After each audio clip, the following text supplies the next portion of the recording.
Welcome to my channel. So আজি এটা বিশেষ ভিডিঅ' কাৰণে আহিব লগা হ'ল। আজি মই এটা কথা ক'বলৈ পলিথিনৰ ওপৰত ক'বলৈ আহিলোঁ আপোনালোকক। পলিথিন আমাৰ সমাজত মানুহবোৰে পলিথিনটো বহুত বেয়াকৈ ব্যৱহাৰ কৰে।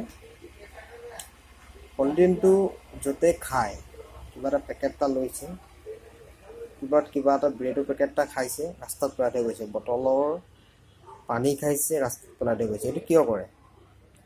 তো আপোনালোকে য'তে খাইছে ত'তে বেগত ভুমুৱাই লৈ যাওক, ঘৰত পেলাই দিয়ক।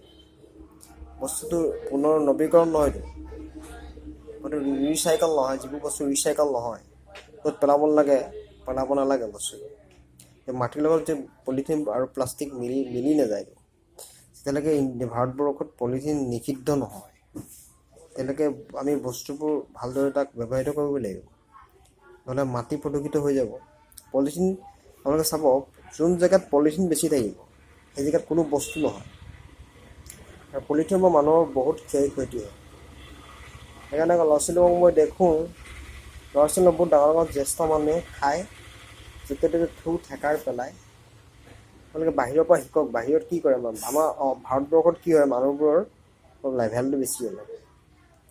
এজন মানে অফিচাৰ হ'লে নিজে গাড়ী নচলায়, ড্ৰাইভাৰ লৈ যায়। কিন্তু বাহিৰৰ দেশত আপুনি চাওক, ডাঙৰ অফিচাৰ কিন্তু গাড়ী নিজে ড্ৰাইভ কৰে, নিজে চলাই যায়। বাহিৰৰ পৰা শিকক, বহুত শিকিবলগীয়া আছে। য'তে এইবোৰ যে আপোনালোকে বাকচবোৰ দেখিছে নগৰবোৰত, তাত পেলাব, ৰাস্তাত নেপেলাব। মোৰ কেতিয়াবা ক'বলৈ মন যায়, কিন্তু ক'লেনো কিডাল হ'ব? নিজৰ মূৰতে যদি এই বস্তুটো সৃষ্টি নহয়, আনে কেনেকৈ কৰিব? নিজৰ পৰা অলপ সলনি হ'বলৈ চেষ্টা কৰক, তেতিয়া সমাজখন সলনি হ'ব, লগতে দেশখন সলনি হ'ব। পলিথিন যিমানে নাইকিয়া হ'ব, আমাৰ স্বাস্থ্যৰ কাৰণে ভাল, আমাৰ উঠি অহা প্ৰজন্মৰ কাৰণে ভাল, আমাৰ কাৰণে ভাল। যিমান পাৰে পলিথিনটো